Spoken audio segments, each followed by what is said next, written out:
This is the Ag Queen Podcast. This podcast explores the agriculture industry with the movers and shakers of those shaping it. Here's your host, Lorrie Boyer. Today, my guest is Mike Siemens, who is the Executive Director of Protect the Harvest. Protect the Harvest has been around for quite a while, but for those who may not be familiar or just for a refresher, tell us about the organization. Yeah, so Lorrie, basically, and thank you for having me on today. I really appreciate it, allowing us to be able to tell our story and inform people a little bit more about what we actually do in the industry for agriculture. So back in 2011, a gentleman by the name of Forrest Lucas, who is the benefactor and originator of Protect the Harvest, was reached out to by Missouri politicians because there was an activist group at that time, and everybody's pretty familiar. They're probably the most famous one, Humane Society of the United States, came into Missouri and basically established what they called a Prop B, or they kind of tagged it the puppy mill bill, which basically was targeting, animal ownership rights and things of that nature. And if anybody understands the nature of HSUS, they are extremely well funded, well motivated, very well established monster organization of animal activists out there that try to impact what we do in agriculture, and I would say 99% of the time in a negative way.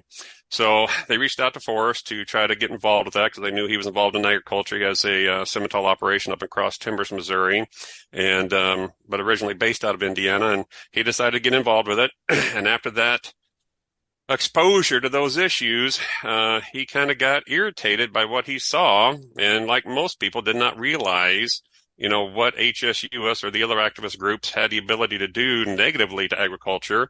And he decided, well, I'm going to start Protect the Harvest, which basically goes out and defends American agriculture, the freedoms, principles, and values.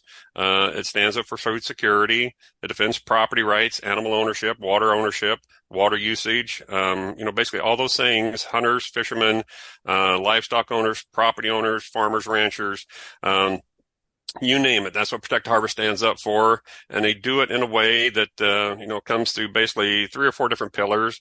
But we try to go out there and hit things on social media and education. We will get involved in terms of trying to educate on, legislative activities. We're not a 501c4, we're C3, so it's basically educational.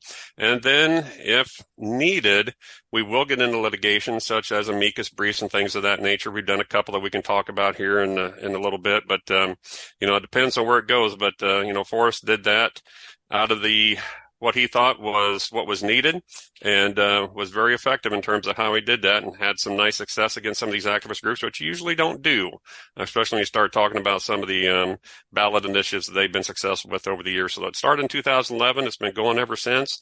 I guess comparative-wise, we've been around for a while, but we're still probably fairly young in terms of a lot of the other organizations that may have been around for 20, 30, 40, 50 years, maybe 100 years.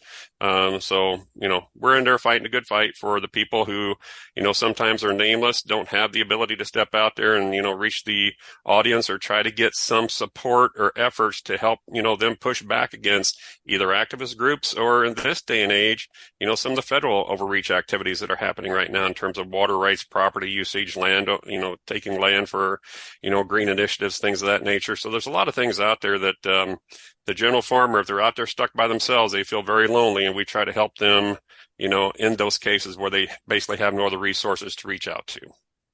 Okay. That may have been a little bit long-winded, but that's kind of the crux of it.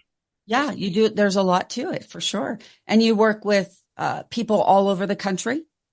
We are nationwide. We sometimes reach international up in Canada because some of the things that happens in the northern border may, bleed over the border up in Canada. Not so much down in Mexico, but it is basically a U.S.-centric organization. And, we'll reach out to all the different commodity groups, whether it's Farm Bureau, National Pork Producers Council, National Cattlemen's Beef Association, Chicken Council, Egg Producers, National Turkey Federation, Meat Institute, wherever the cases go, and, different pet groups and things of that nature. So we've done a lot of work because it seems like the pet folks get attacked on probably as consistent a basis as the live animal guys do, the meat animal folks. So there's a lot of, impact out there. And when you see, and again, I'm not going to get on the soapbox. We don't have enough time, on the podcast here to talk about some of the commercials that are on TV that tug at the heartstrings, play that very soft, emotional music to get you to, send $19.99 a month into different groups. Those are I look at those and yeah, we could have a whole nother conversation about that. And if we had to budget, I think we could make some of those sensationalized, emotional, virtue signaling type commercials that generate that kind of money. But when you look at their tax returns, things like that, basically 90% of it does not go to animal protection, animal shelters. It goes to legal fees. It goes to hiring lawyers. It goes to administration. It goes to overhead. So very little of that you ever send into, a organization like that that's on TV promoting that, ever goes, an animal ever sees that money. All right. So let's then talk about rebranding. It looks like you're updating and doing some fresh things with the organization. Yeah, probably in the early days and a little bit before my time. I just became executive director back in September. I've worked with Forrest and the organization off and on for a few years, but we were probably a little fragmented early on, probably in the late teens, and we really thought we needed to get our message honed down and sharpened up a little bit. So we really try to focus on things that really impact the American consumer, the American producer, the farmer and rancher. And that's basically what they do is to, basically supply a free and fed America. That's what we try to support. So we try to make sure that the folks that actually put food on the table, till the ground, raise the livestock, put, a bountiful supply of food, inexpensive food, although some of the regulation policy now has made the inflation go up, so the food's not quite as inexpensive as it has been in the past. But it's those type of things we do to make sure that happens. Do we remove ourselves from other issues that may need, assistance and things like that? Absolutely not. But we do try to focus ourselves on the things that represent a free and fed America. So property rights, land rights, animal usage, the farmers, ranchers, wildlife enthusiasts, hunters. We even get into, Western lifestyle. The rodeo, there's a rodeo band going on now out of LA that we've been involved with that has a lot of consternation about, again, it's virtue signaling. They think they're doing the right thing, but it's there's so many unforeseen consequences with things like that.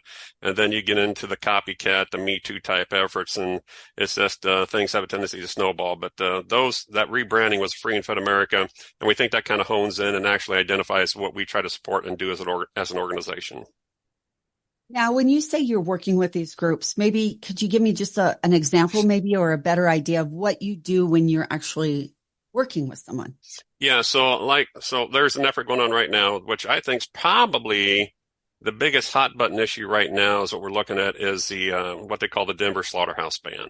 So there's an animal activist group out in Denver. Again, it's interweaved between multiple groups, but there's multiple groups out there trying to remove any slaughterhouses from the city limits proper of Denver. And that's basically one slaughterhouse. It's a lamb slaughterhouse. It's Superior Farms. It's been there since the 60s. It's employee owned. I've been to it twice over the last probably 10 to 12 years. I've talked to other people who have been there recently. It's probably one of the best managed, well-maintained, cleanest, efficient, workers have pride, least worker turnover. It's employee owned. It is an outstanding facility, and it's employee owned. And those people have been there for generations. You probably right now, since it's been the 60s, there's probably 3 generations of family members working there. And they just happen to be at the wrong place at the wrong time because the demographics of Denver has changed drastically over the last 10 to 15 years. Anybody who's been out there has seen that firsthand. And I think the activists thought they could use that as a template to go out there and identify an area and basically try to be successful and remove Superior Farms, again, which have been there for nearly 70 years, with the effort. Again, there's always ulterior motives because they have a tendency to play chess where us in agriculture will play checkers.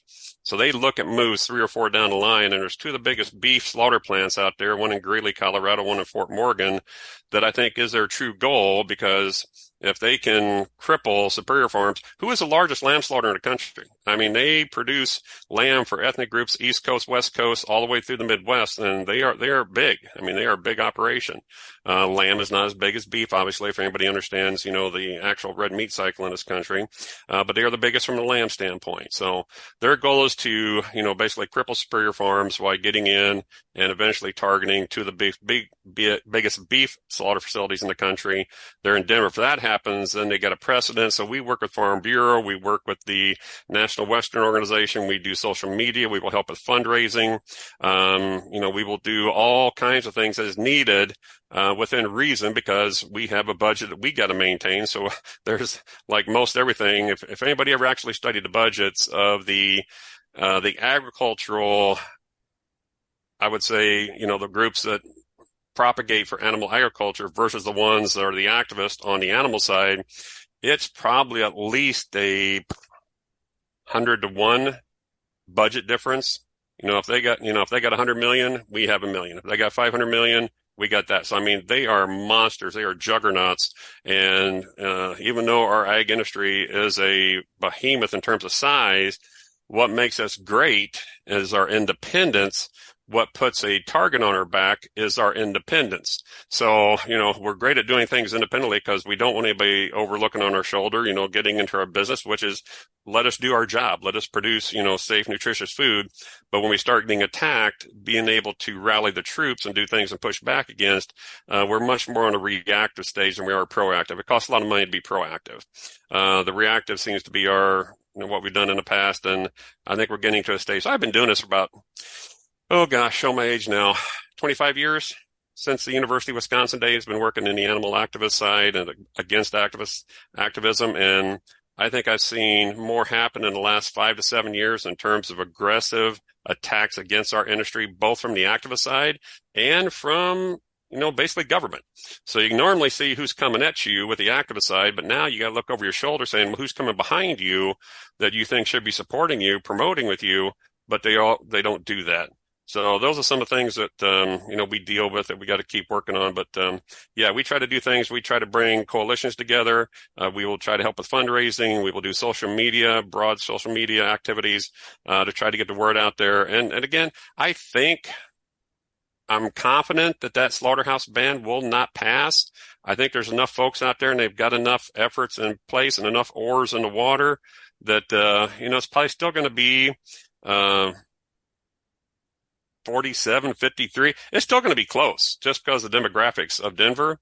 But I would be shocked if we're not successful, but I would be shocked if it's not close. So that's just some of the things we're doing currently. Good. Okay. Thanks for the example there. I guess one last question here before we wrap up. Where does your funding come from to fight, to do litigation, to pay for the resources you need to help fight some of these things? So I would say 80% is grassroots, mom and pops, just, we send out emails, we get out there and we try to target people. So that's kind of lifeblood. We're not like a lot of organizations. We're not top heavy. We don't have a large board of directors. We try to stay fairly thin in terms of what we try to do because, unlike some other organizations that have really large boards, it's hard for them to get things done, to get consensus, to be able to go in one direction. Because of the way we designed ours, when we, basically put it together, we don't have a large board, so we can make decisions faster. We can basically impact things quicker and more aggressively than some of the other organizations. Not saying that they don't do a great job. I take my hat off to every organization out there trying to do what we're trying to do, because we're few and far between. There's not many of us. But a lot of our, funding comes in from grassroots, and then every once in a while we will see some folks that say, you are really important to our industry. We can't lose you.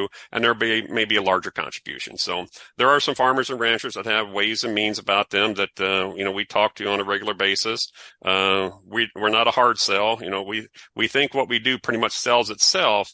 But, again, writing a check, getting a checkbook out, putting pen to paper, is always easier said than done. We get a lot of, I'm not sure in the years, and everybody has been working with there has talked to one person that says, we don't love what you do. We need what you do. What you do is great for our industry. That doesn't always translate into dollars.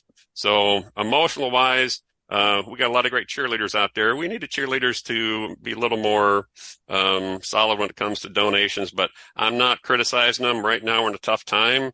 The economy's tough. Interest rates are, we just moved, like I say, we moved from Kansas to Missouri and looking at mortgage rates, things like that. I get it. That's kind of a scary numbers to be looking at if you locked in a few years ago and then with inflation, things like that. So, it impacts everywhere. So, we appreciate everybody that, contributes anything to our Protect the Harvest, and we go out there and try to continue to garner support through, various mechanisms, people, organizations, foundations, things of that nature. Mike Siemens, Executive Director of Protect the Harvest, my guest here today. Thanks for tuning in to this edition of the Ag Queen Podcast with your host, Lorrie Boyer.